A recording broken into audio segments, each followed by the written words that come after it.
Hi everyone, welcome to episode 23 of Music Is None of Our Business with me, Dave, and my good pal Jake, stars of the Guardian newspapers, best podcast of the year as voted by the listeners. Hurrah! Hooray, we're famous.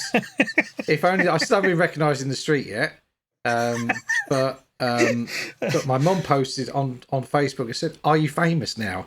And I went, "No, not really, Mum, not really." She was very disappointed.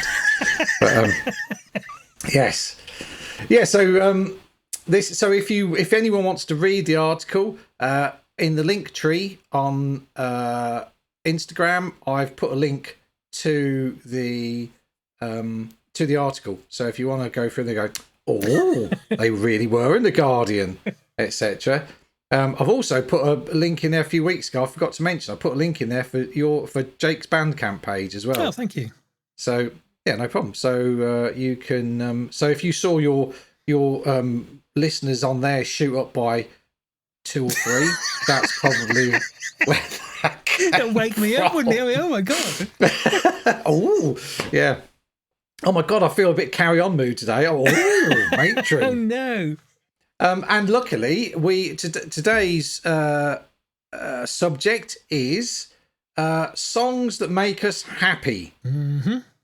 Uplifting. So, uplifting songs, yeah, not necessarily. We have discussed this at length on the parameters of this. Because it's not necessarily songs that you go, "Oh, they're happy." It's songs that make us happy for one reason or another. So, and I'm sure we can expand on that as we go through. So, whose turn is it to start first? I can't remember. Start first. Is that an oxymoron? Start first. You're just a fucking moron. Yeah, I know I am. Yeah, true. Oh, I don't know. In an oxy fashion, I'm a moron in an oxy fashion. An ox-like moron. Ox-like fashion. Oh, what fucking hell? Now I don't know what noises oxes make. Do they moo? I would guess so. There'll be something snort like a that. bit? Yeah. I'll do kind of semi-cow sea lion type. There's an ox. That's an ox just trod on something sharp. It doesn't sound uncharacteristic listening to you anyway. Oh, thanks. So, shall I go first then? By all means. Fuck it, why not? I'll go first. So my first song that uplifts me for one reason or another is by the Brothers Ramone. Oh, right. And it's Rockaway Beach. Originally released in 1977, I think, on Rocket to Russia LP. One of my favourite Ramones LPs. And a typically brilliant Ramalama bubblegum punk rock Ramones song, made extra special for me by the fact that when they were kids, my girls knew all the words to Rockaway Beach. There aren't that many, admittedly, and used to sing it. Not like me in that Joey Ramone voice. They actually did sing it in their own voices. I've got an old video somewhere of them singing it, which is quite special, I can tell you. I can well imagine. And a few years ago, when she was, I don't know how old she was, probably 7 or 8, we went into town for shenanigans, and we dropped Mum off at the shopping centre, and we went off on our merry way into Cambridge and onto the market where there was a big record stall. And I was doing my normal crate digging, and she was going, "No, Dad, can we go?" And the guy behind the stall saw that she was bored, got her a little stall out, a little crate or something, and she stood on it and started doing some crate digging herself and was looking through the records.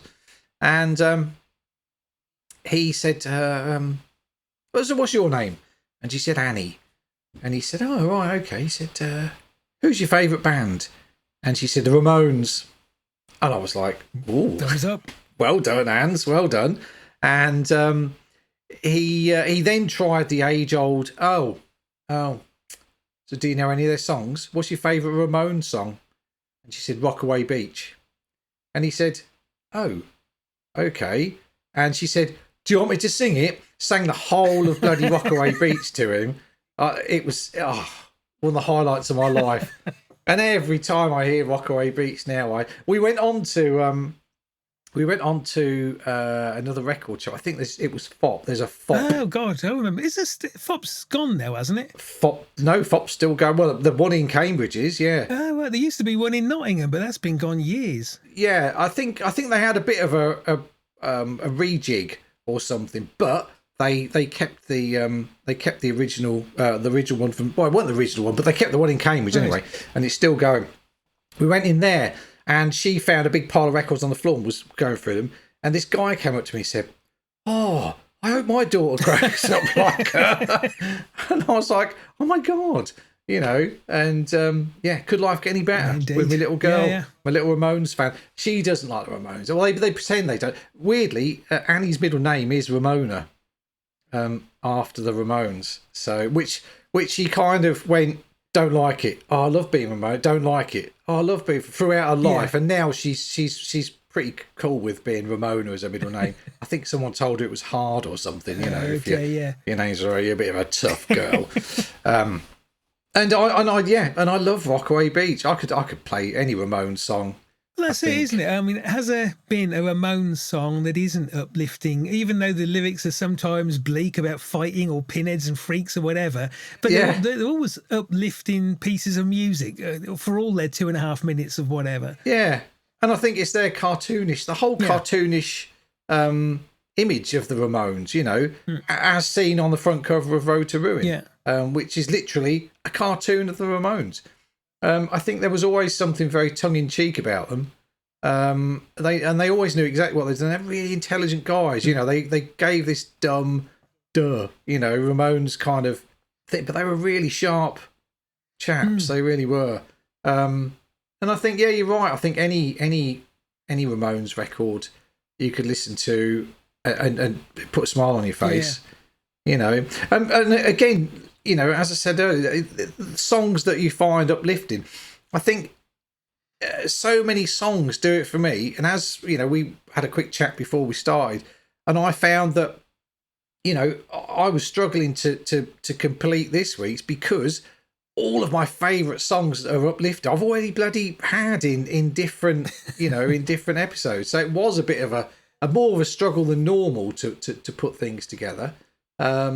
But I've persevered, and I've got 5 good ones, and that Rockaway Beach was the first. And a great choice. But Absolutely. it's funny, you know, we've spent so many episodes previously talking about maudlin, melancholy drone songs and the way it makes you feel despairing and desolate. And it would be easy to believe that was our main interest in some respects. But, you know, so many positive, uplifting pieces of music.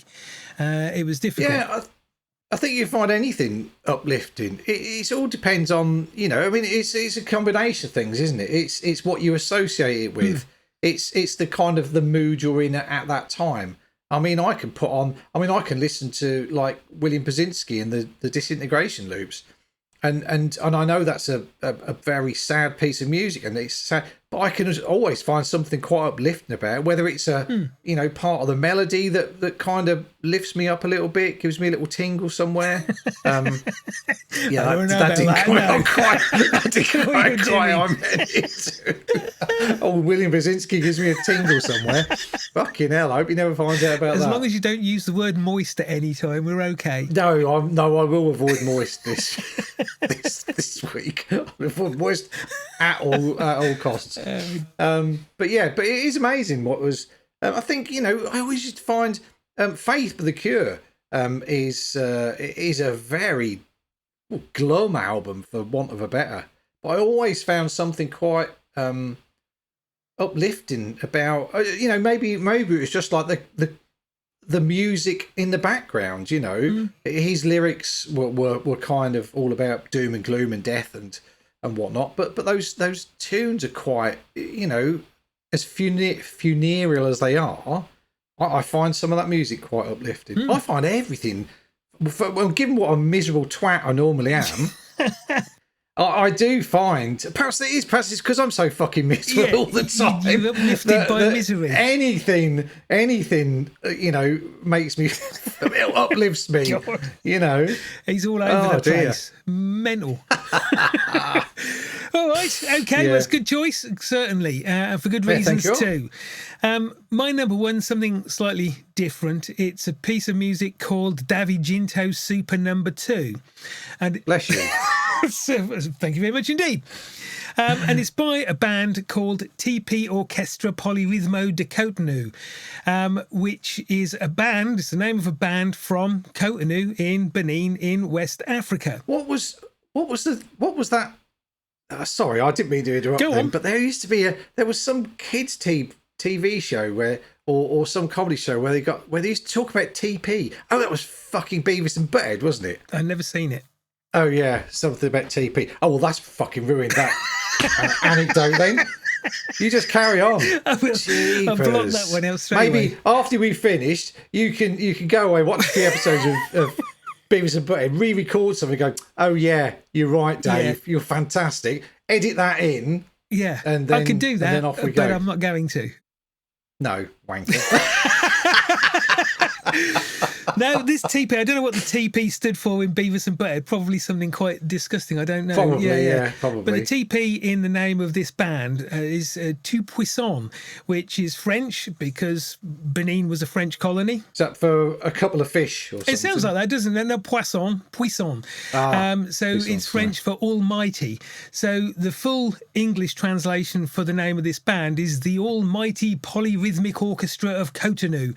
And it gives, I think, that name a sense of their self-belief and the exuberance that they portray in the music, because the music is just so uplifting and so enthusiastic. It is difficult to resist a smile and then to quickly find yourself hopping and dancing around the room like some mad person in the rhythm having caught you. So the band was formed in 1968 by guitar player Melome Clement, and over the next 2 decades they recorded over 500 songs. Slackers. Yes, well, to put that into context, Rick Astley recorded 265 and it took him 40 years. Bloody. The band ended in the 80s, in part because the Benin economy was failing under a dictatorship, but also because several members of the band died, which is always going to have a slightly constraining effect on your playing. But they did reform again in 2009, although I haven't heard anything of their new material.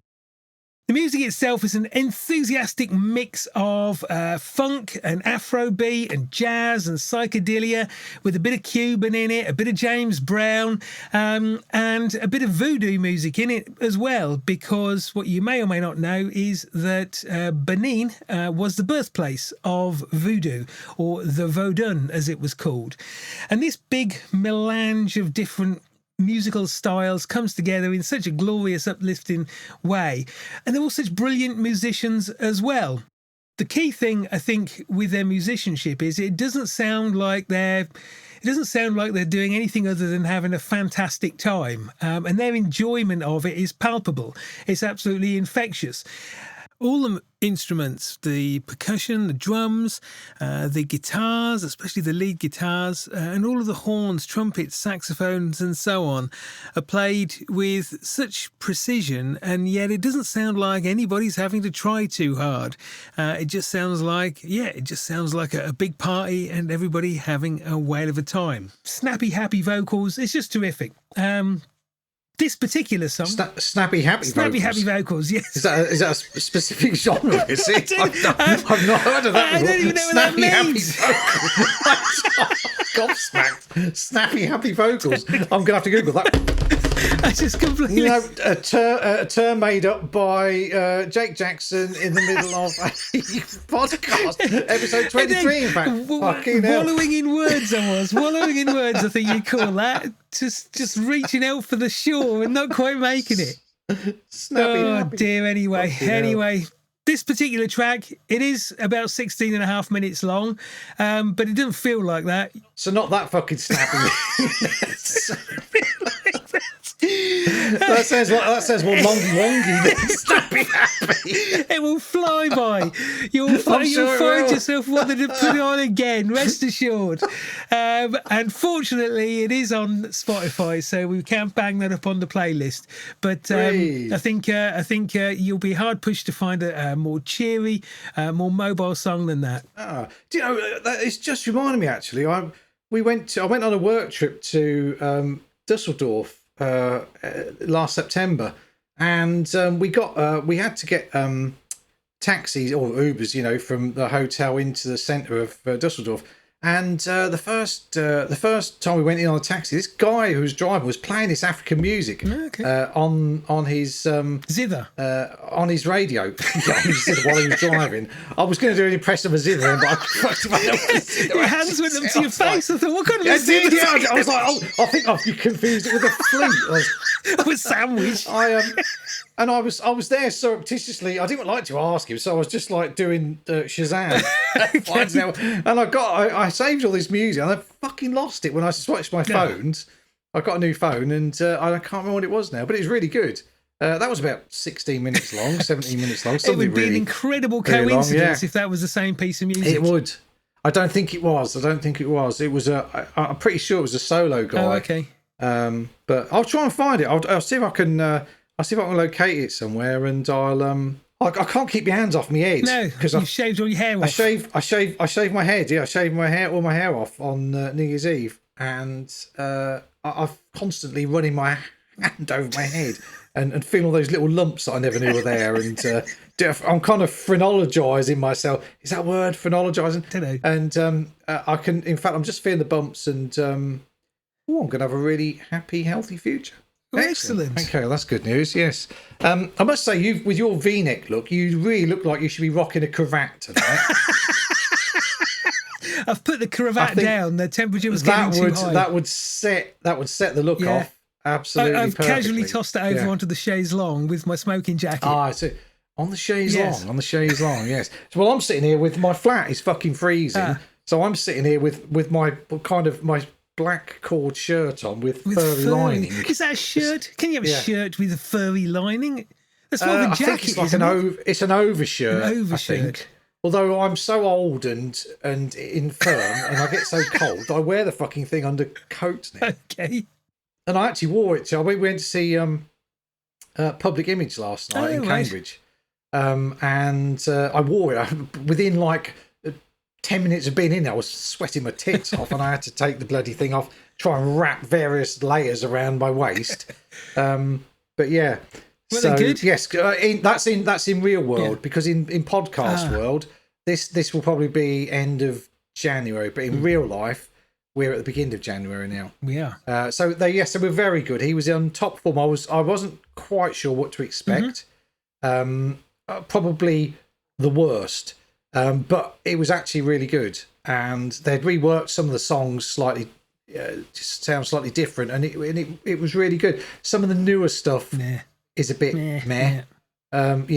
And I don't really see the point in doing World Destruction and Open Up. Okay. But they ended with a medley of Annalisa, Attack, and Chant, which was really good. They didn't do the songs separately as full-blown songs. No, it was one big mishmash, which I was a bit disappointed about, because I would have preferred, because it went Annalisa quickly into Attack, quickly into a very long version of Chant, which was very good. But I would have preferred separate. Yeah, because all three of those are fantastic pieces of music. Yeah, totally. I was playing Metal Box today. When I got up this morning, I've been working from home today rather than office. So, yes. Okay. Okay. Right. So my number 2 is actually it is a really happy sounding song, and it's from 2005, and it's Lady Flash by Go Team. Go Team. And happy band. Yes, happy band, awesome band. And I could have picked the whole LP, Thunder Lightning Strike, because that whole record is such a joyous 30-40 minutes. It never fails to make me smile. It's just something about it. Released in 2000. It was originally released in 2004, I think. And they had to recall it because I had to re-release it. Originally released in 2004, reworked because all of the whole album's made of samples, or pretty much the whole album's made of samples, and no one ever bothered to clear them. So they, after it had been out for a while, they went, "Whoops, better sort that out," and had to rework it. So then they had to create their own samples to match the original samples. Although I don't know why they didn't just say, "Oh yeah, we've redone it. Just put the whole fucking thing out again." You know, it makes me wonder. You know, there's a whole genre called plunderphonics, and it used to be the case. Bands like Negative Land, their whole oeuvre was samples, but they still release records that are entirely samples. And I'm not sure whether I'm quite certain that they don't re-record them, and I'm equally certain they don't get permission, because the last one I bought was a double album that was just fully samples. They couldn't possibly have gone and got all of those.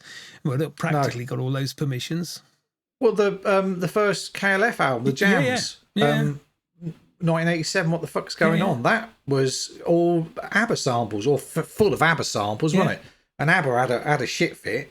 And they hadn't, and hence they destroyed all the copies. Well, a Chill Out album is Elvis Presley and all kinds of stuff on it, isn't it? Very much. So Lady Flash is the one. That's the one with the and no one knows what the words are. No one really fucking cares, because you just kind of mumble along about That's the joyous bit. And apparently there's bits sampled from Lee Hazelwood and Nancy Sinatra cover of a Dolly Parton song, which, who knew? Okay. You know, I've never really looked into where those samples came from, in all honesty, and I should really, because I imagine it would be quite interesting. They did some good records. Summer Wine, Hazelwood and Sinatra were a fantastic piece of music. Yeah, I've been trying to get Lily into Nancy Sinatra and Lee Hazelwood. I've got all the LPs over there. In fact, there's at least one. I've got 3 copies, because every time I see it in a charity shop, I buy the fucking thing because I can't resist it. It was a bit like Pauline Murray and the Invisible Girls. If ever I saw a copy in a charity shop, I had to buy it because I felt so sad that it was in a bloody charity shop. I'd buy the bloody thing and tell. And I told Neil that, and he messaged me a few years ago saying, "I'm in a charity shop in Isle of Wight. I've just seen Pauline Murray and the Invisible Girls." And I'm like, "Fucking buy it. Don't leave it there all sad." And he went, "Nah." Wanker. So then I thought, could I get down to the Isle of Wight? Oh, for God's sake. But Lady Flash I remember it being released, and it had a video, a kind of proper psychedelic video going on. And this was around the time when, I think I've spoken about it before, because at Boards of Canada, I discovered Dave and Cowboy at the same time. When Lily was first born in 2005, we'd take turns to look after, so we could each get some sleep. So Karen will go to bed early. I'd stay up until like 3 a.m. Then she'd come down. I go up and get some sleep. And this was when MTV2 was still alive and kicking. And the 2 of the videos they were showing all the time were Dave and Cowboy and Lady Flash. Right. So that always, reminds me of those times as well. Of the time that Lily was first born, not a second born or third born, because she's been born several times. No, first born, yeah. Second and third time a fucking nightmare, as you can imagine. That's something terrible for your wife. I'm not forgetting that.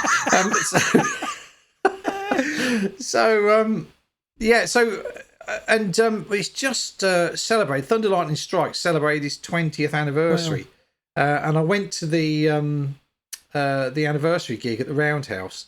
It was fucking amazing. It was so good. And live, they're proper noisy live. Have you ever seen them? No, I haven't. I saw them, I think, on the tour for the album after Thunder Lightning Strike. They played in Cambridge. This would have been about 2007, 2008 or something. And I didn't quite know what to expect. And they had a full band, 2 drummers. They all had kind of those Sonic Youth type guitars. Jaguars, are they? And Mustangs? I don't know. Yeah, and they made such a racket. Yeah. The guitars were properly, heavy guitars, but without losing any of that joie de vivre. Yeah.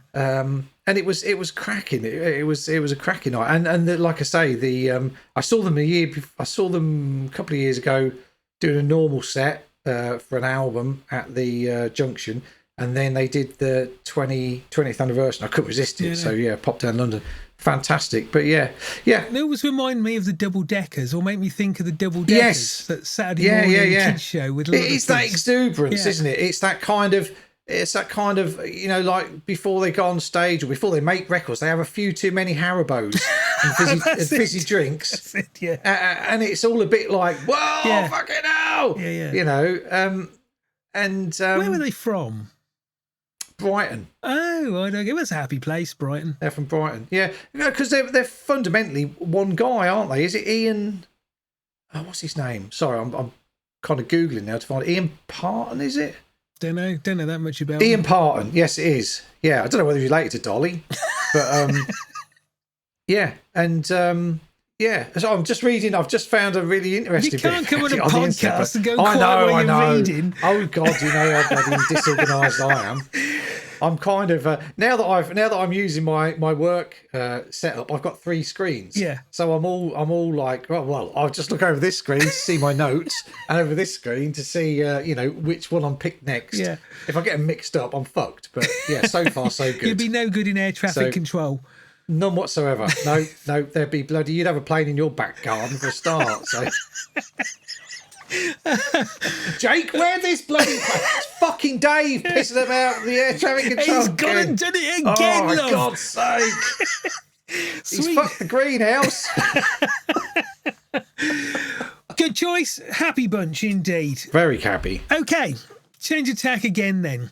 If you are ever feeling down in the dumps and you've perhaps foolishly... Never, not me. Foolishly watched the news or Question Time or something, and you really need to blow away that misery, that glumness, there are few better ways to do it than to slap a big old chunk of mad, deranged Japanese noise rock onto your deck and let it rip. And... sounds like a plan. It's like a plan, and there's lots of this that makes me smile, and it isn't written to be happy or cheerful, but it just does make me smile. And one of the best for that is by a band called Melt Banana, and the song is called Circle Jack, Chase the Magic Words, Lego Lego, which just about like sums it up. Scrabble at the end. Yes, but the thing about this Melt Banana, the lyrics are quite often in English, but sadly the lead singer, Yasuko Anuki, doesn't really speak English, and she creates the lyrics by getting a dictionary and just picking out words that sound good and putting them in, which... That's how I did my CV, so... Look where that got you. Exactly. It's not that different, really, to that Idioglossier we talked about with the Cocteau Twins and Dead Can Dance and Sigur Rós, bands that make words up entirely. Melt Banana haven't made words up entirely, but they have made constructs out of the words. Just haven't necessarily put them in the right order. Well, that's right. That's right. And this track appears on 2 of their albums. The 1998 album Charlie, straightforward enough, and the following year the album MXBX 1998/13,000 miles at light velocity, which again snappy indicates something. Happy snappy title. Happy snappy title. It's a glorious like all of Melt Banana's catalogue, to be honest. It's a truly glorious mad blast of gonzo sound. Yes, yeah. I do like Melt Banana, I must admit. I haven't listened to that much recorded stuff, but I did see them live. I finally went to see them live a couple of years ago at the Portland in Cambridge, and they were fucking amazing. They were really, really good. Really good. They were a 4-piece, but then they were a 2-piece. Then I read somewhere they were a 3-piece again. When you saw them, how many people were there? There were two. Two again, and the rest all electronics and programs and so on. Totally, yeah. Yeah. When was that? Oh, it was I think it was the year before last. I think it was 2024. Right, they might have subsequently become 3. So I often play this. I strap myself down, strap the pets down, strap the kids down, put it on, blast it out. It's only 2.5 minutes long, so quite the opposite to my normal leaning towards long form. This is just 2.5 minutes of absolute joy. So yeah, it's hard to describe, really. If you're not familiar with the kind of frenetic, deranged Japanese noise rock of Melt Banana and Boredoms and so on, it's very difficult to describe because it doesn't really come close to anything. They describe their influences as everything from Einstürzende Neubauten to video games, and you get that when you listen to the music. You can hear that amalgam of different styles, but the singing when it's not words is just yelps and chirps and shrieks, just anything that fits, really. But it's fantastic. It's just glorious. When they were starting out, KK Null of Zeni Jiva discovered them, encountered them, and he loved them so much he got them shipped off to Chicago to work with the wonderful Steve Albini. Oh, awesome. When we started out, did we have a drinking game? I know we did with Keith's Records, but when we talked about it with Steve Albini, because Steve Albini crops up an awful lot in our episodes, doesn't he? Yes, yeah. Great man. Yeah, he was a great man. Yeah, I think. Because he produced so much stuff. Hold on, I need to do some cat manoeuvring here because I've got cat flinging. I've got cats on my lap and they're just about to have a big scrap. So isn't it good luck to throw a cat over your left shoulder? Or something like that? It would work actually because there's a sofa behind me, so she would land okay, just bounce straight back. Yeah, yeah. She's got a habit of Claude has got a habit of jumping on the back of my chair and then coming up and sitting on my shoulder like some fucking deranged feline parrot. And she'd just be there, and I'm forever kind of getting my phone and quickly taking a selfie with the cat on my shoulder because it looks quite ridiculous. If you get up and walk around, does she stay there? No, probably not. No, I haven't tried actually. She'd probably claw me. The point is, there's a girl cat. Her name is Claude because the first time we ever went to see her, she clawed my leg. So Claude, right, okay. Yeah, that's why Claude has a boy's name. Clever, yes. Clever. Yeah. So anyway, so Melt Banana, they've been on Peely. Peely described them as simply one of the most extraordinary performances I've ever seen or heard by a band. Absolutely astonishing. And again, that's entirely understandable, those words, when you hear them. Despite their absolute blitz of chaos noise, they do cover versions, and they're not cover versions you would necessarily expect. Kraftwerk's Showroom Dummies, the Beach Boys Surfing USA, and the Damned's Neat Neat Neat are amongst them. I've not heard the Neat Neat Neat, but I've heard Showroom Dummies and Surfing USA, and they are awesome. I've got a feeling I've heard the Neat Neat Neat one. I think it's on YouTube. I think I saw it on YouTube. Yeah, possibly. Wouldn't surprise me. I'd have to have a look. Yeah, but they are brilliant. Yeah. Yeah, the Showroom Dummies and Surfing USA versions are scorched/destroyed versions, but they're recognisable and they are brilliant. Great band, great song. Definitely one for feeling like all of that nonsense in politics and the economy and so on just doesn't matter because Melt Banana live on the world. Yes, very good. Yeah, they that was September 2024 that I went to see them. I've just done some interneting and I have found it. So yes, it was then. And they were absolutely brilliant. They were so good. I really enjoyed it. Can't remember who supported them that day, actually. You wouldn't want to support them, would you? No, you fucking wouldn't. No, but I've no idea. I cannot remember for the life of me. It wasn't Donny Osmond. It wasn't Donny Osmond. No, I'm sure I'd remember that. It wasn't David Essex doing Rock On either. It doesn't actually tell you on. It was a 3+5 tour. Okay, so me now. Number 3. So number 3 is more a song that always makes you laugh because of my own stupidity. which there's loads of them. I just had to kind of dip in and go, yeah, that one you twat. An endless resource. It's a song called, not so much Stupidity, it's more, let me explain. It's a song called The Third Time We Opened the Capsule. And it's by Kitchens of Distinction. Okay. So it was originally released in 1989, and Kitchens of Distinction were kind of part of the shoegaze. Well, they're retrospectively part of the shoegaze thing, I think. They were a three-piece from Tooting in South London, and they were Patrick Fitzgerald was the main guy. He did vocals and bass, and Julian Swales and Dan Goodwin. Yeah, they were guitar and drums. Anyway, they released lots of singles, some albums, all very good. I've got to be honest, they kind of passed me by back in 1989. I can remember seeing them on the chart show.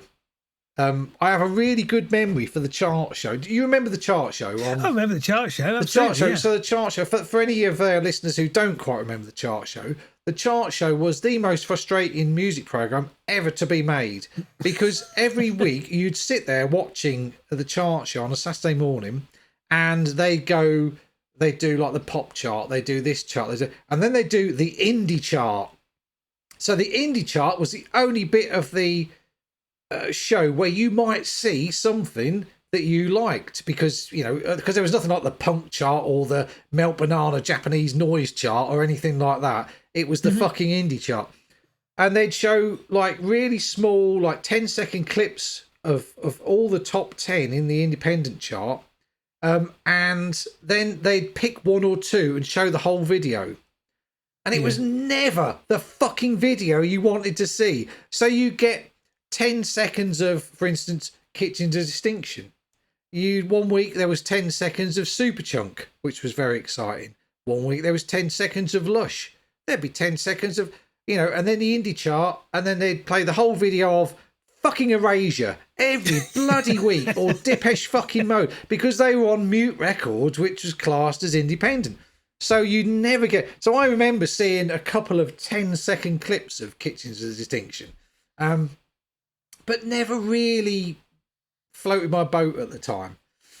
So anyway, a few years ago, I downloaded a mix that Slowdive had made for I can't remember which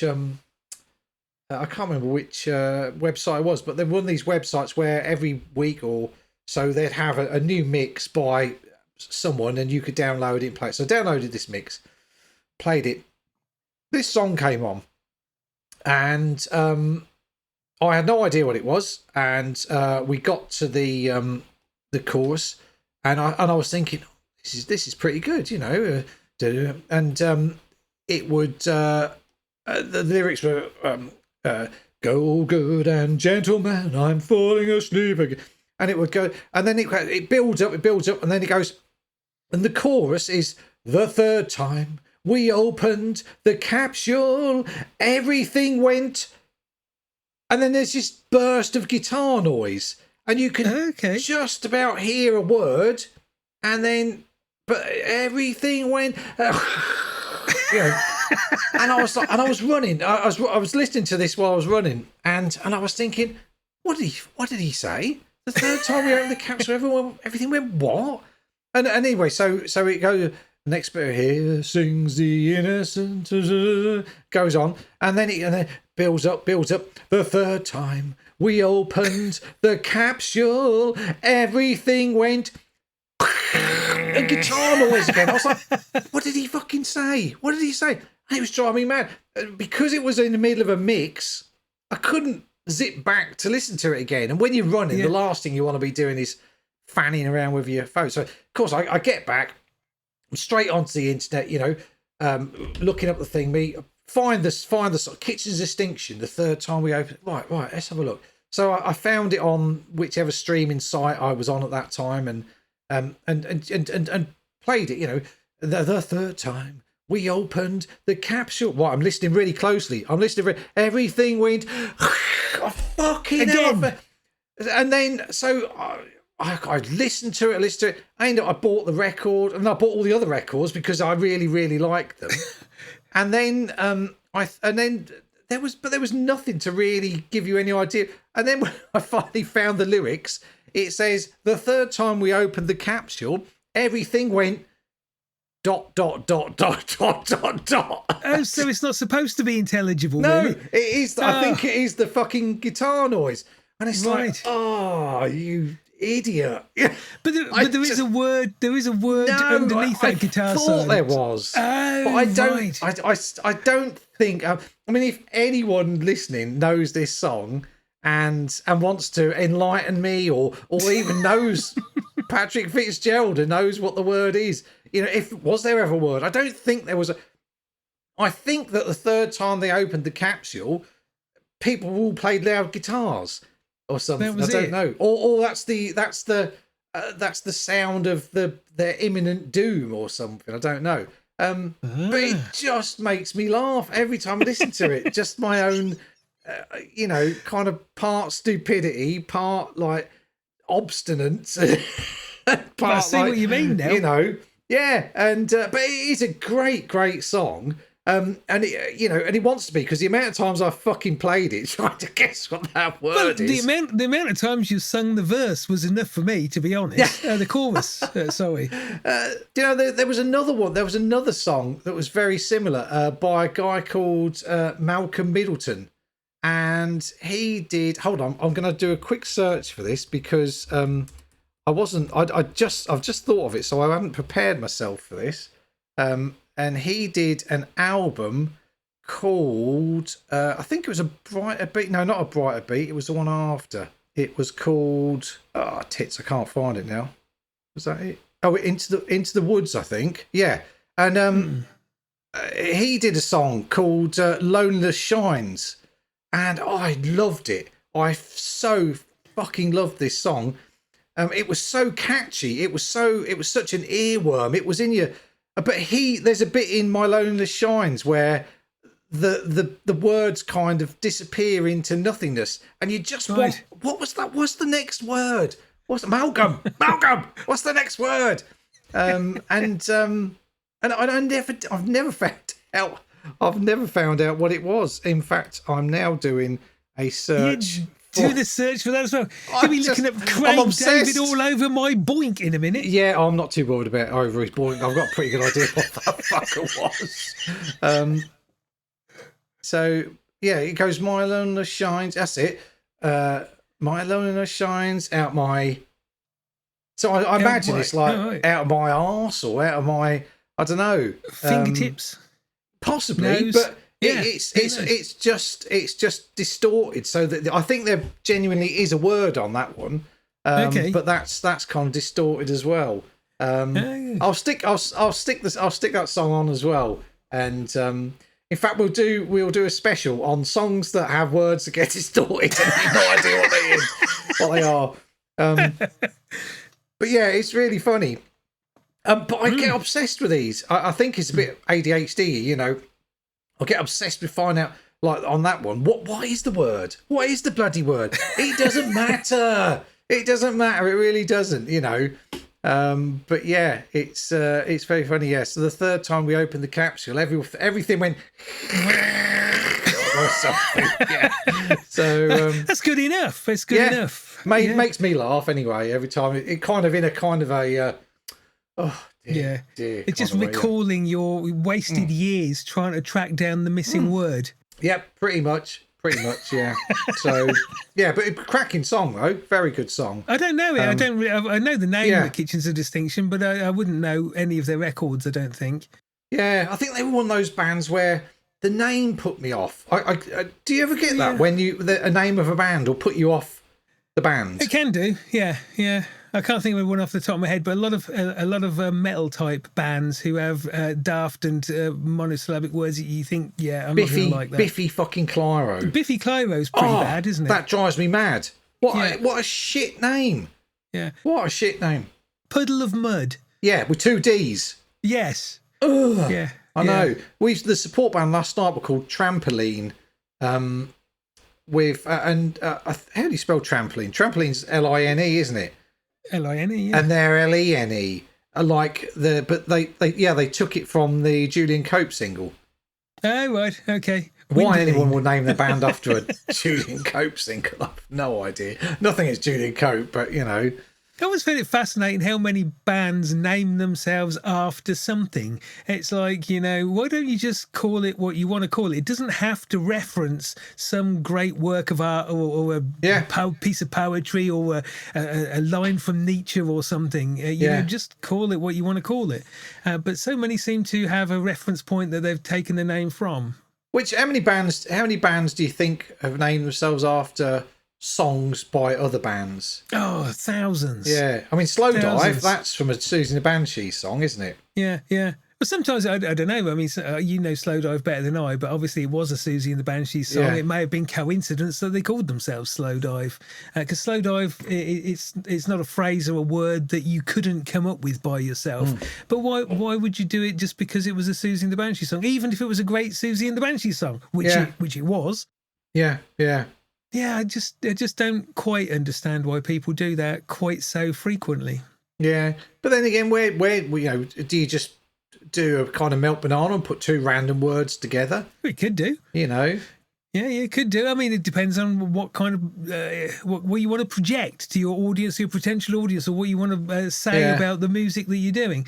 But ultimately, you know, I think just that it feels a bit lazy just saying, well, let's call it after that record we really like, or that film quote that we really like, or whatever. It's just not for me. No. But where do you? But then, you know. It's like, what should we call our band? Oh, I don't really know. Cool, this food's hot. Did you use red hot chili peppers in it? Oh!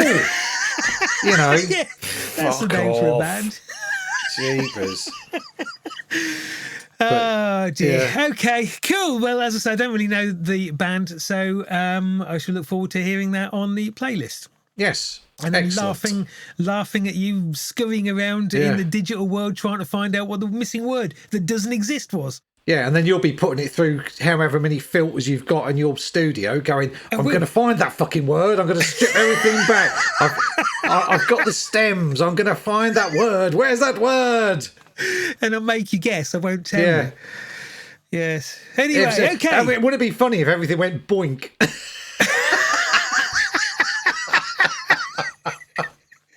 Damn you, Craig David. You've done it again, infiltrating the worlds of music with your nonsense. Okay, right. My number three, it's just this is more about genre of music than the piece of music itself, because some genres just seem to proliferate with great, happy, upbeat music. Trance is one. I think almost any trance record I can put on and feel great and feel uplifted. Reggae is another, and I think for me, reggae music, you can pick any one of 1,000 pieces of reggae music and they'll put a smile on your face, because I think reggae... Which weirdly I'm about to do next as well. Oh, are you really? Yeah. Well, there you go. Yeah. There you go. Reggae music, I think, is the sonic equivalent of a hot, lazy summer afternoon. The whole feel of it is smile-inducing. The track that I've picked as an example of that is called Easy Snapping by Theophilus Beckford. And I don't Not know Theophilus P. Wildebeest. No, definitely nothing to do with Lenny Henry. That's right, Lenny Henry, wasn't it? There you go, yeah, indeed. Now, Theophilus Beckford, he was a Jamaican pianist, and because of the release of this record and others that he'd worked on at the time, he's pretty much credited with introducing the ska sound and that offbeat in the ska sound.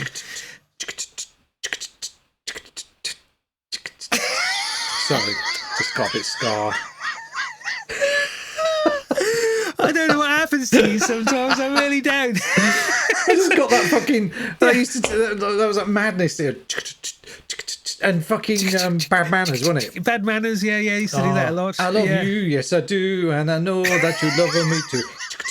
God, he's off again. Well, that just popped into my head because I used to sing that with the girls. And when we were we used to skank all around the fucking front room singing, and we'd all do the. And if I asked them right now, if they were here and I said, do you, but they'd go, no, don't remember they would that, Dad. Remember that. Don't remember that, Dad. They would remember they that. bloody did. Yeah, they would remember that. That sounds the kind of thing that scars a child.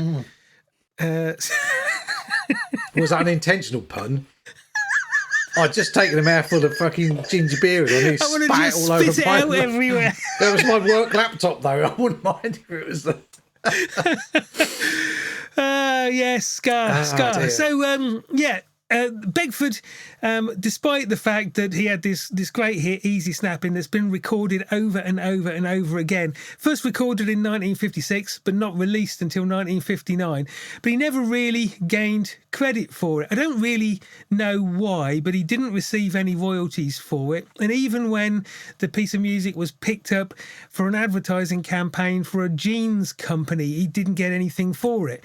And that seems to have been kind of the story of his life, because he did make quite a good career as a session musician, and he's played on countless hits. But even so, he rarely ever got appropriately rewarded for his contribution, or so it seems. Again, I don't really know why that is, and I don't really know why he didn't do more of his own music, and he stuck to this sessioning. But I'm sure there was a reason. I don't know what this song's about. The first verse is about his papa getting drunk and being admonished by his mama. That's what papas do. Well, that's what they do. It's not very happy. Not very happy. Ask my kids. Then the second and third verse seem to be something about a sexy girl walking down the street and breaking hearts, which is totally unrelated to the first verse. And I don't know what it's got to do with easy snapping, because easy snapping is a term that's usually used to describe something that's easy to do. So I don't really know. I always think, as soon as you said easy snapping, I thought... crocodiles. Oh, no. It might be, but I don't know if you can hear that, listeners. I'm clicking my fingers. I'm snapping my fingers. I'm gonna do it. I'm gonna do it really quickly now. This show has got everything. This show has got everything, hasn't it? Absolutely. Yeah. No wonder we made The Guardian. That's right. Dave the Human Castanets. Fucking hell. I don't know how many times you're going to say that over the course of the next few episodes, throughout the rest of the year, probably. I feel like I should be sitting here with a pipe and a smoking jacket going, yes, Jake, do you remember that time we made The Guardian? Well, I hate to disillusion you, but it's not the first time I've been in The Guardian. No, me either. I've been in the fucking Guardian as well. Have you really? Fuck off, okay. Yes. What were you in The Guardian for? I was in there because I wrote a glowing review of Francis of Delirium LP a couple of years ago. Okay. So, well, I was in there because I'd won an award, so it's slightly different. You writing in and kind of scrabbling. Were you player of the match in the 72 World FA Cup final? Well, that was another year. No, this was 1997. I'd won a Designers and Arts Directors Award for creative use of music in an advertising campaign. So I got mentioned. Get yes. you. Get me. So you see, I'm quite famous. That's what, twice in 27 years I've been in The Guardian, so I'm quite regular. Bloody really. hell. Yeah, no? Oh, well, I've been twice in 2 years. Oh, so even though they only put our first names, and Jake's not even your real first name. So, and it isn't, no. And the first time I was as Jake Jackson. And in fact, my award, which is behind me somewhere, is actually to Jake Jackson. Yeah. So, there you go. That is a fantastic nickname. Where did you get that? What brilliant person?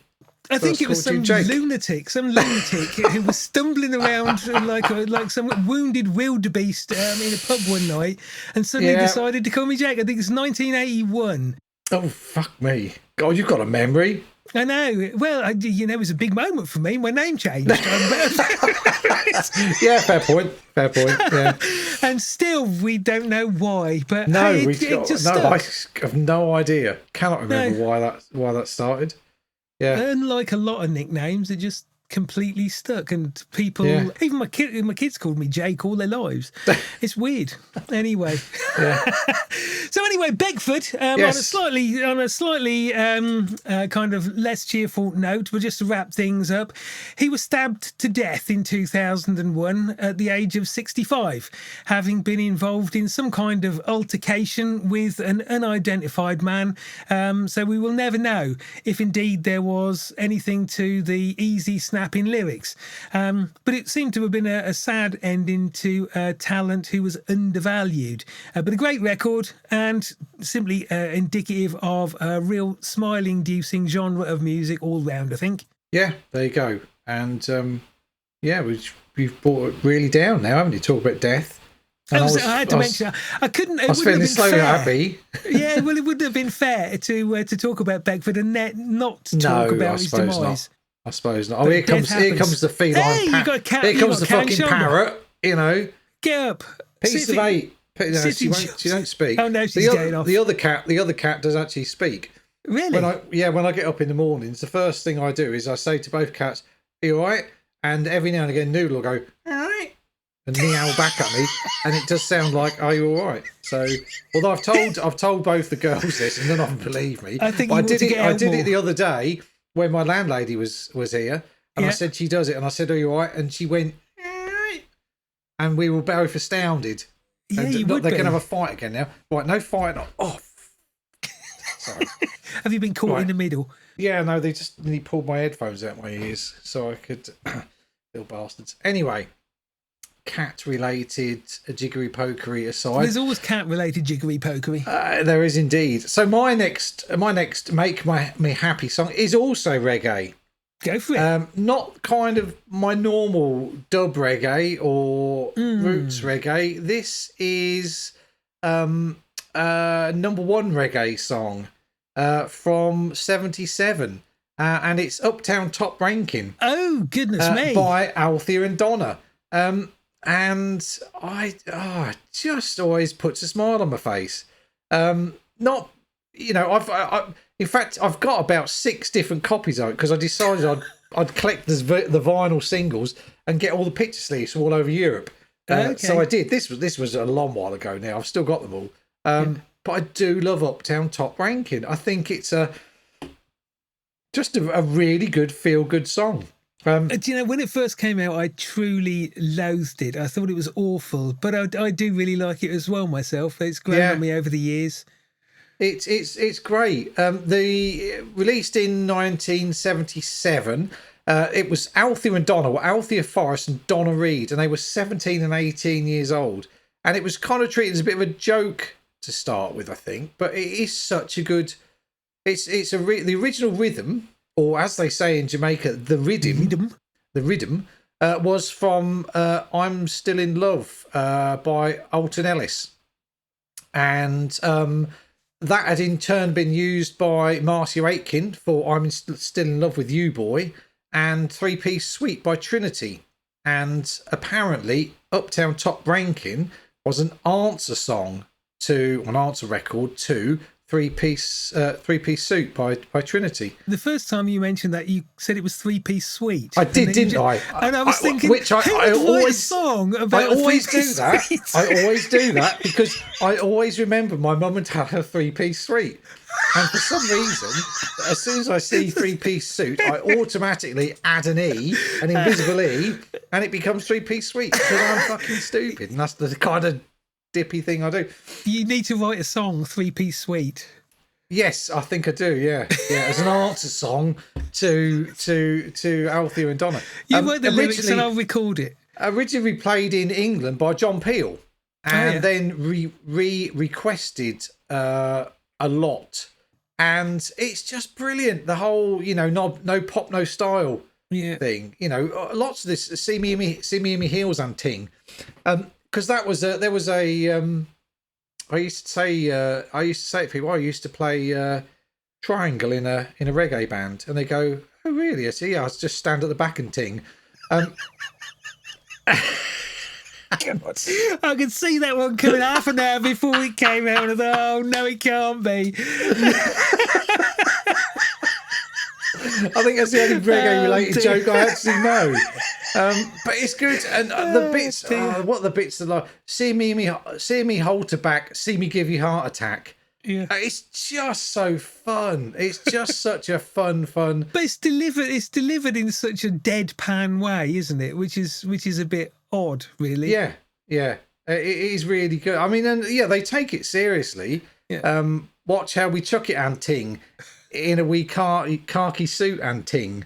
You know, everything's ting. Suits. Yeah. You know, everything's ting. Everything's raised. You know, rhymes with ting. Ting rhymes with ting, and you know, but it's just great. It's just a great song. I could listen to it. In fact, I think there was an original.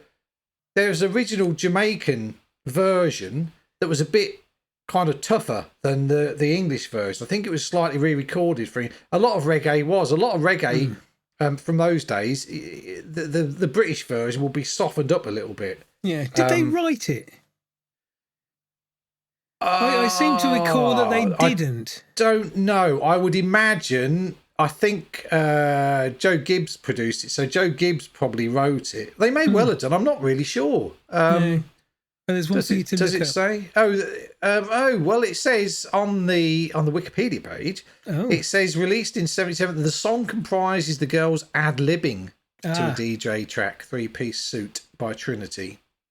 Oh, here we go. The lyrics were written by the duo and Errol Thompson. Oh, okay. So we got assisted. I can remember seeing them live on TV, seeing them perform on TV, and they did seem to be having a good time doing it. I think they had a whale of a time. Yeah. And I don't really think I know they did an album. I don't really think that they had any other singles released or any other chart. I've never even heard the B-side of that, let alone anything else. I think the B-sides, I can't remember whether it was the instrumental version, actually. It may well have been.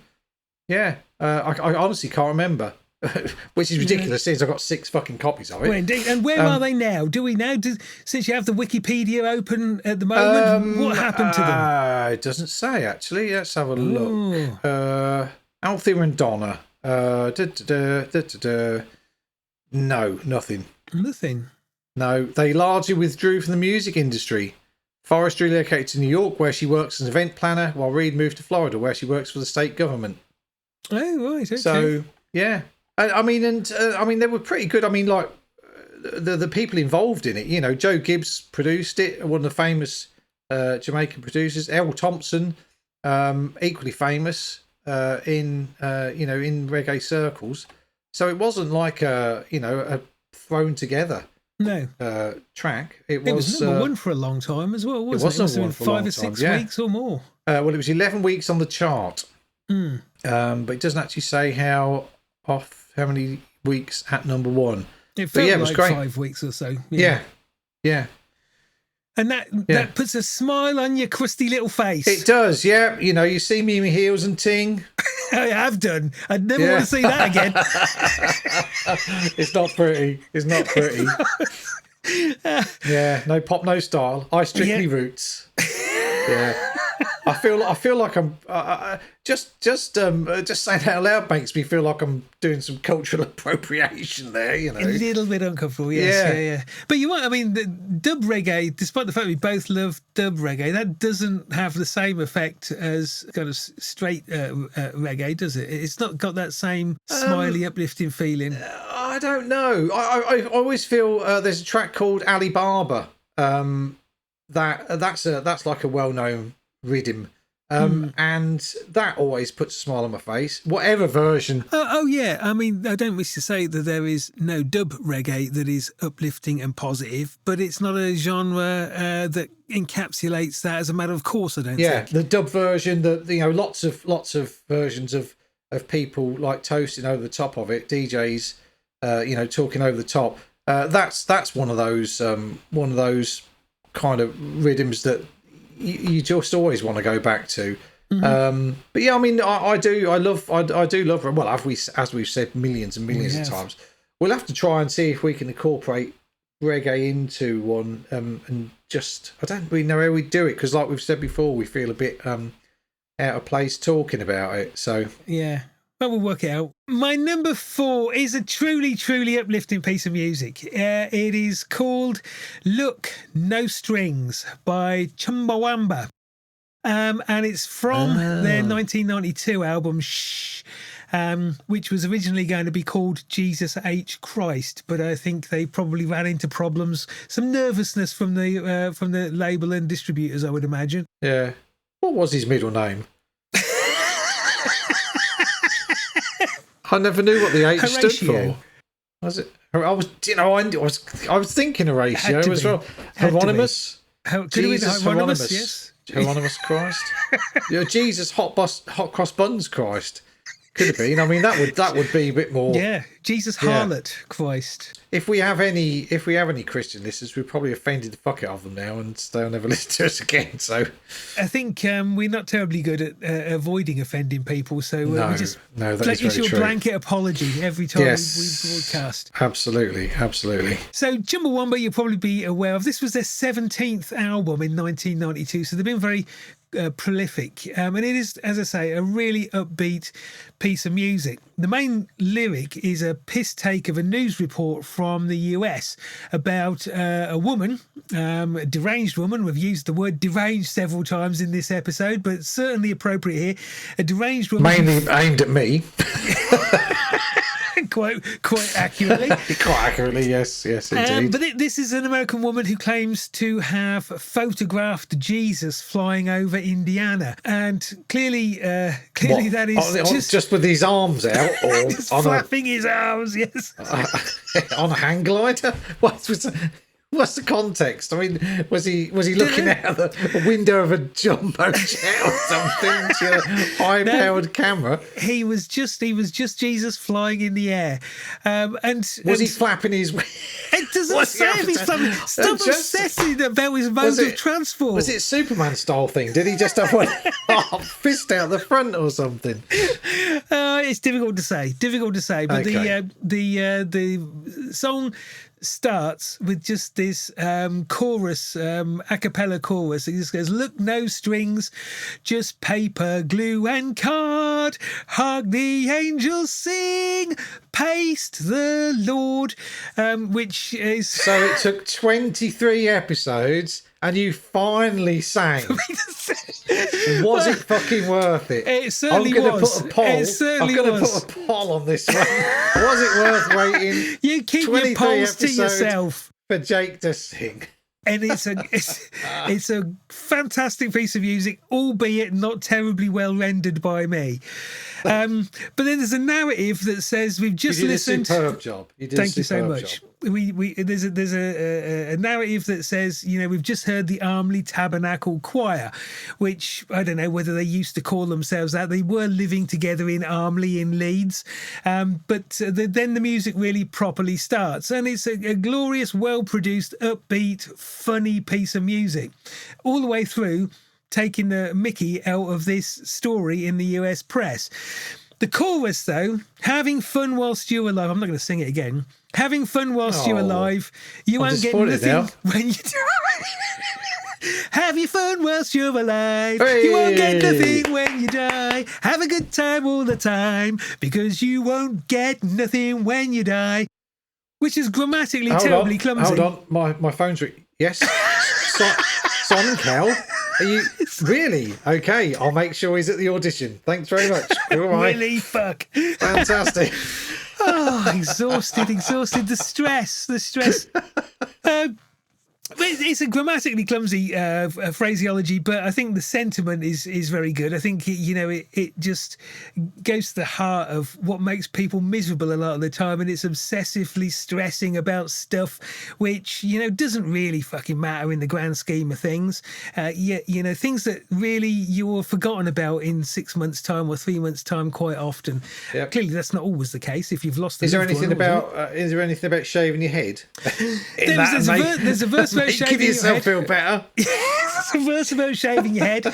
Yes, it's not one that I'm going to sing, but you've clearly taken it to heart, which you should be applauded for. So, Yes, and at the end of the song, there is a backwards bit, which just a repeat of Sausage M.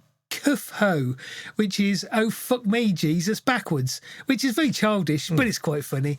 As I say, it's a great song, great lyrics, great upbeat piece of music. Did you ever have any records with backwards lyrics on when you had to stop it and play it backwards?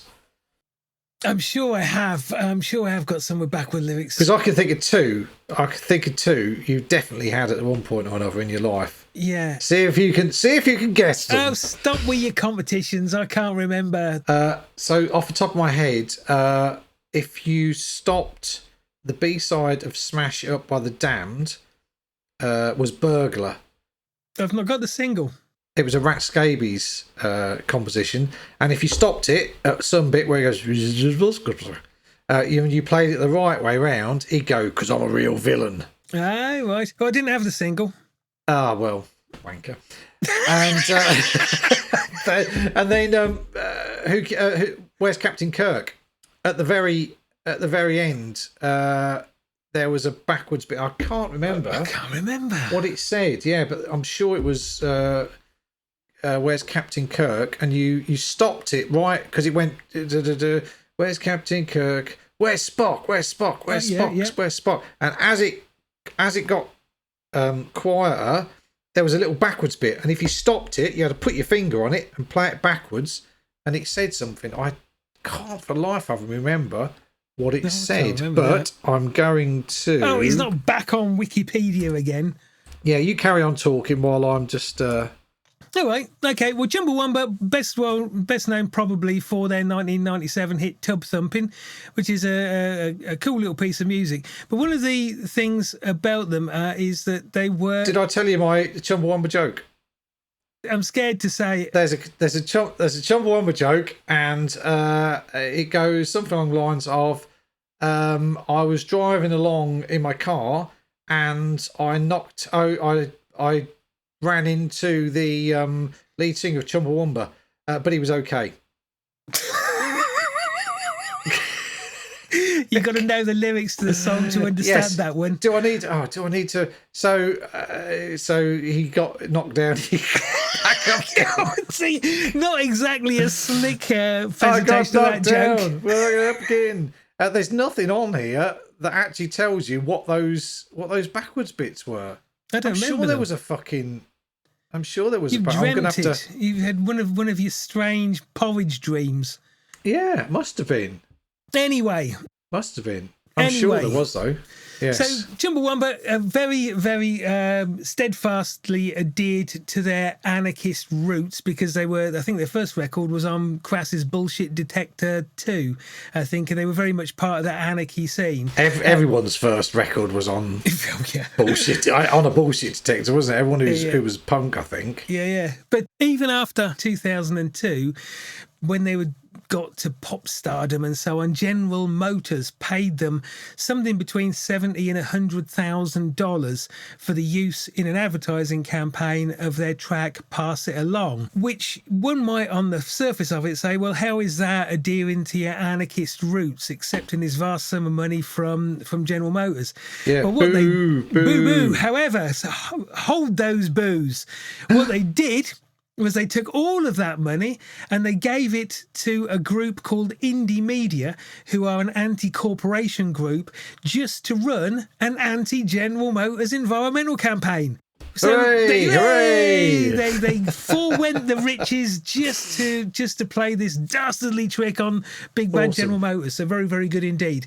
However, ultimately they wound up, and in 2012 they stopped performing as Chumbawamba, although there is a note on their website that says, we will continue as individuals to do stuff and we won't say never ever again.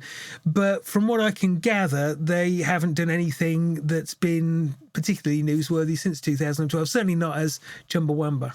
There's a really good documentary somewhere about, is it Dan But No Bacon? Yeah, I'm pretty sure I watched it, and it's really, really good. and that was about kind of what he did after Chumbawamba. He has got a band. He is in a band. No, I didn't know. Yeah. Yeah. I'm not going to bother because you're fed up with me going on the internet going, oh, I'm just going to do, and people filling the time. People will start seeing right through me and go, well, he doesn't know what he's talking about. He's getting it all off the fucking internet. Indeed.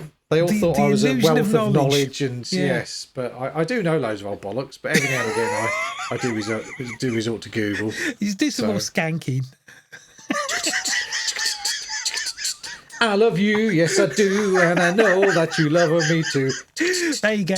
I think your cred points are going up again. Thank you. I think you're even doing the rolling movement with it as well. I was, yes, just yeah. Like If only we could work out a video and edit and all that kind of thing as well, we'd be stars by now. We could do it easily. We could do it easily. It would just be far too time consuming.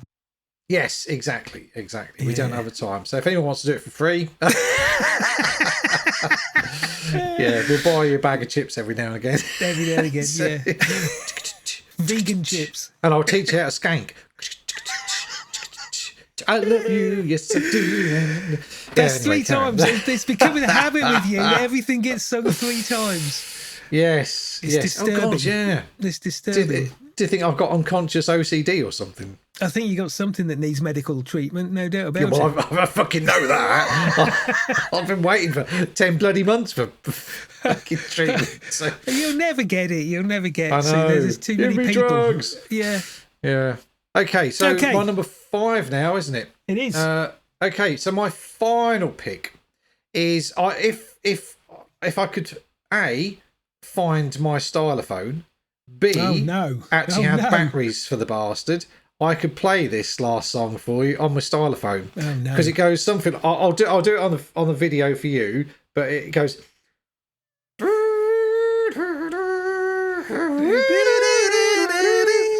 Yes, my number 5 is Telstar by the Tornadoes. Wow, gosh. Never fails to make me smile. And I don't really, well, other than it's a fantastic single, it's fantastically constructed as well.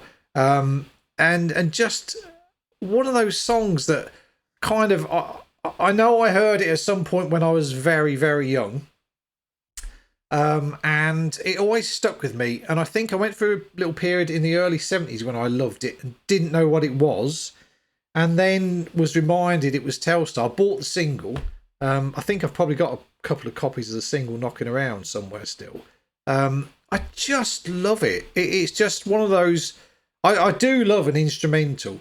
I do love an instrumental, I have to be honest. I've always been a big fan of... well, I think we both have of TV themes, because we always rattle on about them any given opportunity. Yeah. And this is like one of those songs that should have been a TV theme. I don't think ever has been. Originally recorded in 1962 by the Tornadoes. And written and produced by the late great Joe Meek, who I think we've covered before. We have mentioned him, yeah. Yeah. So he also, I didn't know this. Late in '62, he produced a vocal version, "Magic Star," sung by Kenny Hollywood, which I've never heard, but I've already got it going in my head, going, "Oh, Magic Star, Magic Star." Which is probably fuck all like it actually says. I've got to find that now. I never knew that. I've just read that because as I said, I'm on my work PC. I have 3 different screens up, so I don't need to write notes. I can kind of go to them on this one. So I've just got Wikipedia up for reference. Because obviously with my big fat brain, I know everything anyway. But every now and again, I need a little pointer to big fat head. So I never knew Magic Star. I've never heard Magic Star, and I'm going straight onto a well-known streaming site once finished, and I'm going to see if I can find it, and I will definitely add it to the playlist. I'd be surprised if it's on Spotify. It might be on YouTube. Yeah, because it sounds very, very obscure. And the music director for that was Ivor Raymond. father of Simon Raymond. Oh, really? Of the The Cocteaus. of the Cocteau twins. Oh, good Yeah. Lord. Yes. Are you sure you don't want to try to repronounce his name in a French fashion the same way you did in episode 2? I did that as well. I did a little video for Insta, and I said Simon Raymond. Yeah. And I can't help myself because that fucking E. Take the fucking E off, mate. Take the E off. It's driving me mad. And I said, and when I did the captions, it automatically generates captions. It came up with Simon Ramon. Ramon. So he's now a Mexican ex-member of the fucking Mexican Cocteau French twins. Yeah. And it's like, oh, for God's sake, I can't fucking win. So yes, and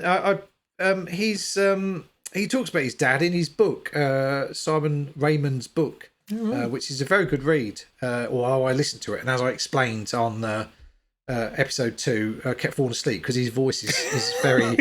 He's got a really lovely voice, and I'd just be listening to it, and the next thing I'm going. I think you also accused him of having some kind of pretentious delusions by having the E on the end of his name, as if it was some kind of a conscious affectation of some description. Yes. Take the fucking E off. Yes. Anyway, so Telstar was written after the Telstar communications satellite, and when you take into account that it was written and recorded in 1962. It's fucking miles ahead of its game, isn't it? Really? Yeah. I mean, it sounds quite timeless. I think it sounds like, in fact, if anything, it sounds like the future, even now, or as we would imagine the future. You know, when we were kids, and and the future. It's definitely got that sci-fi kind of feel to it. But that was Joe Meek, wasn't it? Joe Meek had magic as a producer. So you do wonder how much of it was the Tornadoes and how much of it was Joe Meek that created that particular feeling. Oh, totally. Yeah, totally. And the Tornadoes themselves have some great names. Great names. And I only knew this because I remembered the bass player is Heinz Burt. Heinz Beans. Yes, I thought Heinz Beans as well because we're stupid and we're of that age that we would think that. Rhythm guitar was George Bellamy, which is a bit dull. But then additional keyboards were played by Roger Laverne. Roger Laverne. Oh, right, so that's quite. And then the guitar was Alan Caddy. Well, at least it weren't Tom Caddy, because he'd be T Caddy then. I was thinking exactly the same thing. You stole my fucking joke by psychic powers, you bastard. Yes. Yeah, T Caddy. And his father was known as Daddy Caddy. Was he a baddie? He was a baddie, yes. Oh, dear. He was a baddie. He was a baddie, me laddie. Oh, that's saddy. Never totally regressed. And then drums was the best one for that time. I would think Clem Catini. Sounds very exotic. Clem Catini is one of those names you can only say it one way. You can't go like, oh yeah, that Clem Catini. It's like Clem Catini. You know, you've got to do a sultry stare as well. Yeah, got to get a bit of drama into Clem Catini. You know, this is so this Heinz Burt, this is George Bellamy, Roger Laverne, Alan Caddy, Clem Catini. That was like the. I think I did ever tell you about the. We used to work with this girl. I worked with this girl ages ago, and her name was what was her name? It was something like Matumba.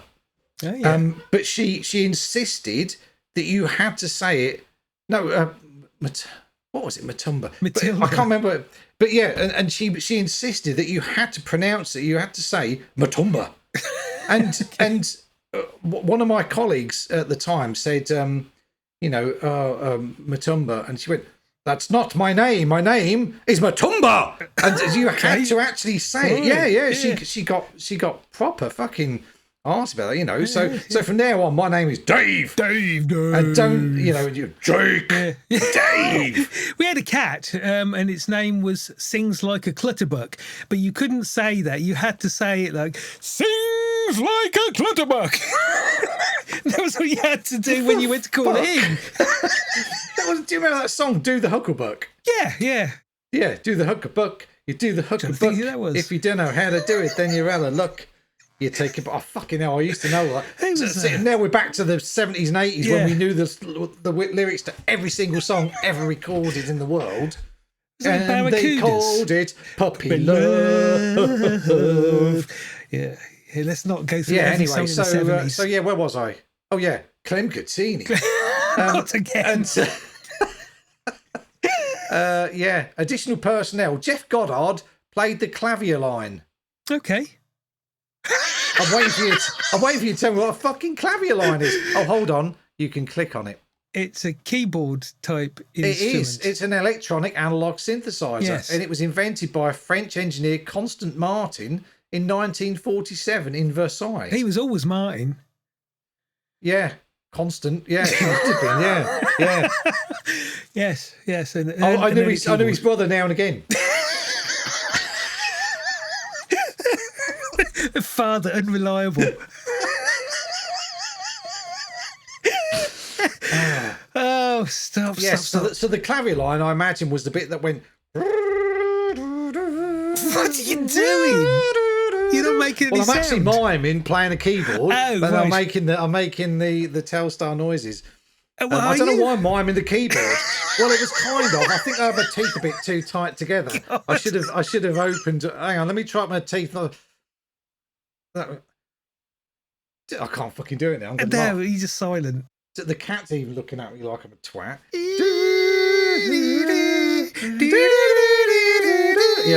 That's yeah. Fucking hellfire. Sounded like some terrible haunted house. See, this is what you get when you come to podcasts that are recommended by The Guardian. Total twattery. Let us entertain you, to quote Mr. Robbie Williams. I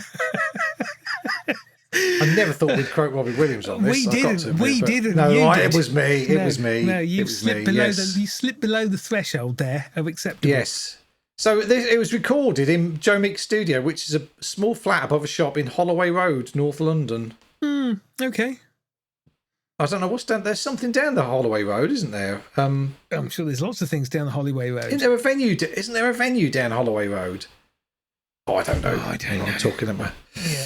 Yes. Okay. So there you go. So that was my. I don't think I ever got anywhere near to explaining why it makes me happy. It just kind of went off on a tangent. Is it a nostalgic just because thing? It's a great nostalgic sci-fi look into the future.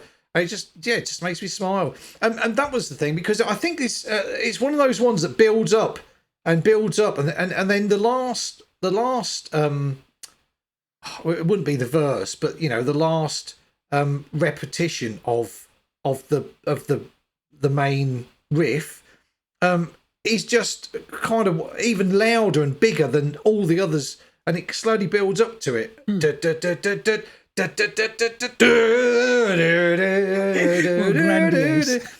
it's really well done. And there are lots. In fact, that bit that sounds like the Red Dwarf theme, doesn't it? I didn't watch Red Dwarf. You seem to make these assumptions that I thought you were vaguely TV literate, no, but you're really. obviously not. I don't you watch only much ever telly. watch fucking Question Time, so it's like bloody hell. It's like sorry. There was a gap between White Horses, and then the next time you turned the telly on, fucking Question Time was on. That's and right. In between, you've missed every great theme tune ever made. I was out having a life while you were watching television. Oh dear, yeah. Yes. So anyway. Yes. So that's that. That's number That's a good 5. one. Good one. An interesting pick and a good record. Thank you. My final one then is a slice of acid jazz, and for those acid jazz, strangely is not really a genre. It was a made-up term by the people who set up the acid jazz label, because they wanted to release music that was in some way distinguishable from other people's music. So they said, let's call it acid jazz. And it doesn't really mean an awful lot, I don't think. But one of the bands that does get referred to under that moniker is the James Taylor Quartet. I know them well. They're a very, very fine band indeed. I went to see them on around the release of their first single. Their first single? Played, Blow Up, I think. Could be. Or thereabouts. Herbie Hancock. I don't know. I've got 2 copies over there for some reason. Why have you got multiple copies of these bloody records? I don't know. I've no idea why I've got 2 copies of that.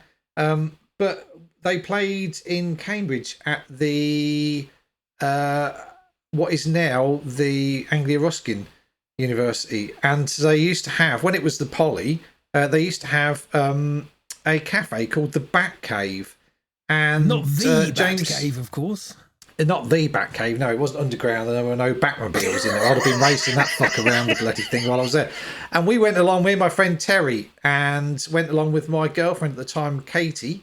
Terry, who I think actually listens to these podcasts, and Katie, who disappeared off the face of the earth, I've never seen again. Yeah. And we went along and we drank a lot of beer, did some ridiculous 60s dancing in the middle of the floor while James Taylor Quartet were on.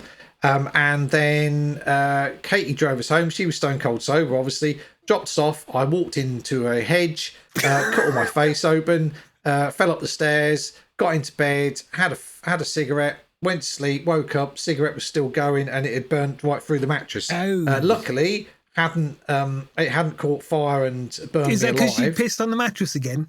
I hadn't pissed on the mattress. No, I probably drilled all over it, to be honest. It was right next to my face. It just burnt straight through the mattress. It's like, fucking hell. Woke up, went and looked in the mirror. I had cuts all over my face, courtesy of the hedge I tried to either walk through or fell into. I'm not really sure.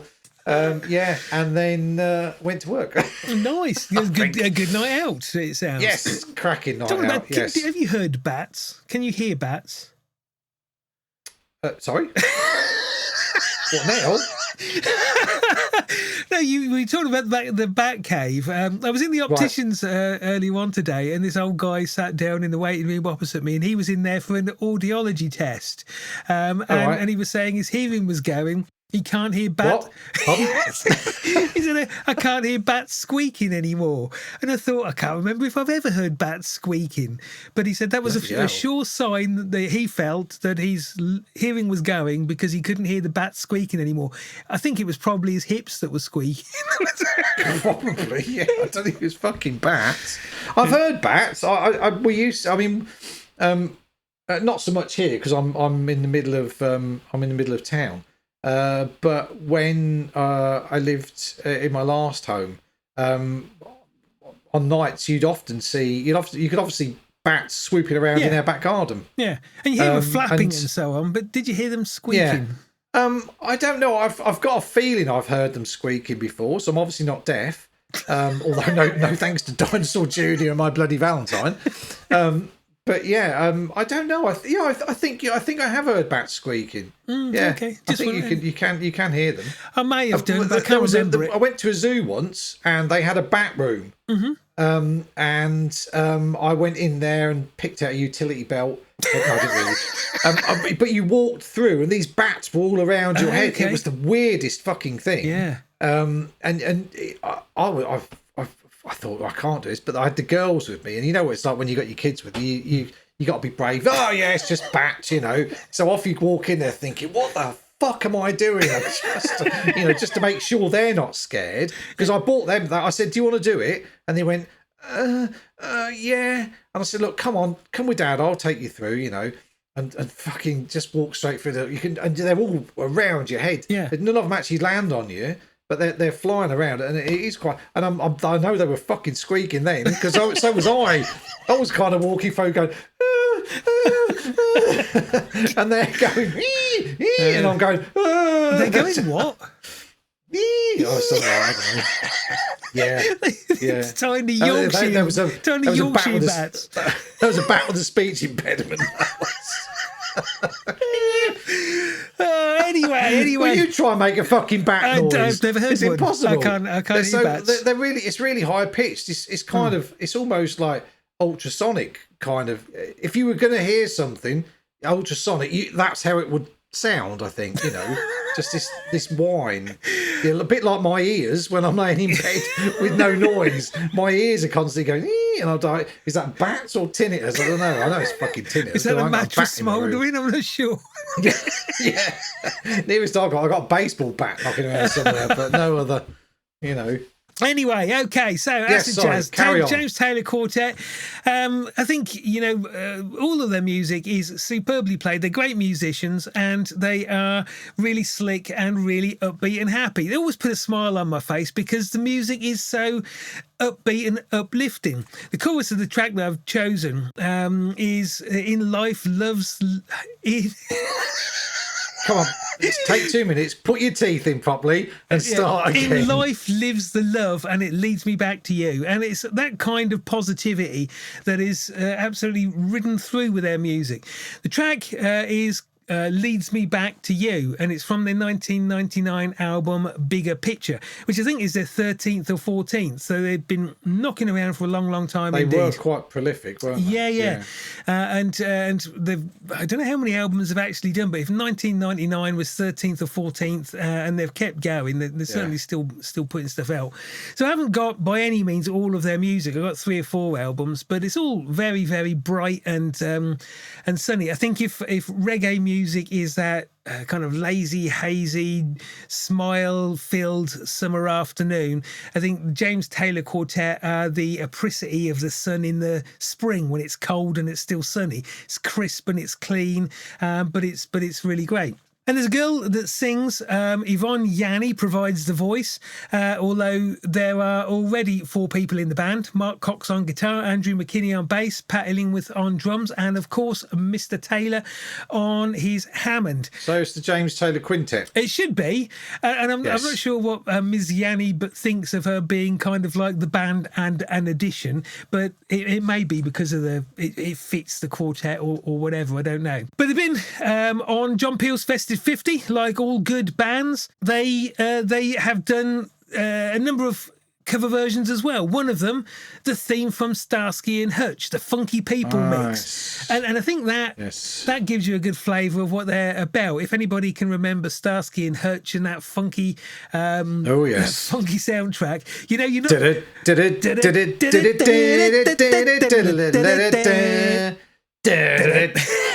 Yes. If you think of that, you're not a million miles away from a lot of the stuff that the James Taylor Quartet do. It's sunshine music, it's upbeat music, and this track is just so gloriously upbeat and crisp that it's well deserving of a place on this hero list. Yes, I do like the James Taylor Quartet. I think I've got, like I say, I've got those 2. Well, I've got the same 2 bloody records. I'm sure I've got a couple of old.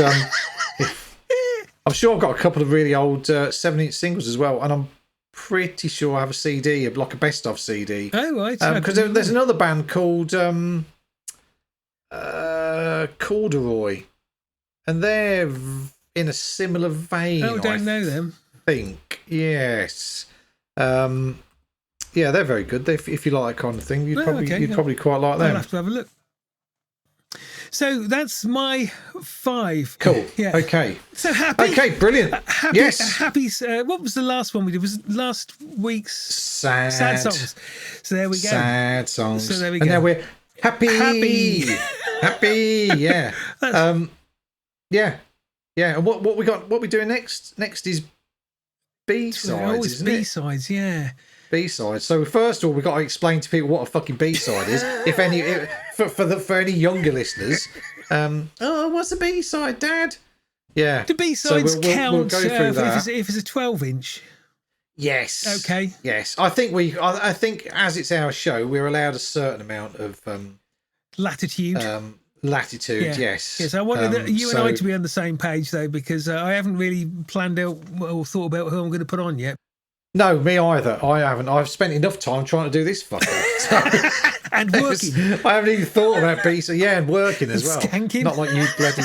Yeah, skanking, working. Not like you bloody retired fuckers. I am busier than I've ever fucking been. It's I fucking imagine crazy. you are, yes.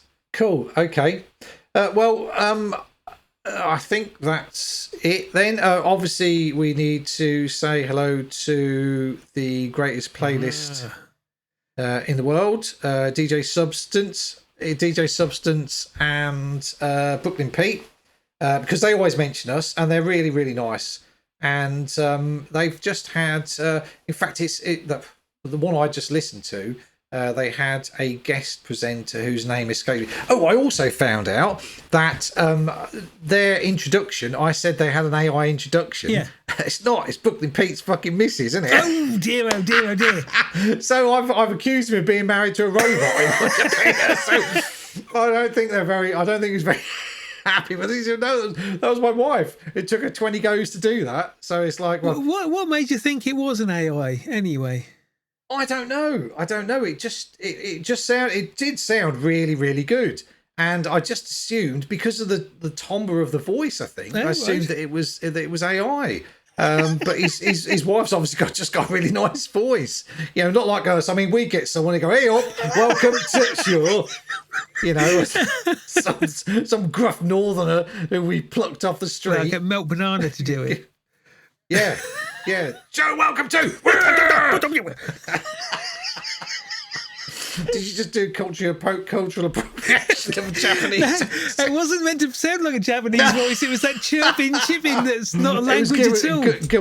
Well, I think you just got yourself off the hook. Yeah, it just sounded like a chicken with something stuck up its arse. Not like that was chicken sounds. I wouldn't have to think how you know that. Anyway, let's go. Let's call it end to this before we. Let's just go. Yeah, let's do running sounds. Oh, get away! Right. Stop, lads. That was fun. Good. Excellent. Goodbye, everybody. Yes. Until next time. Yes. See you all soon. Bye-bye.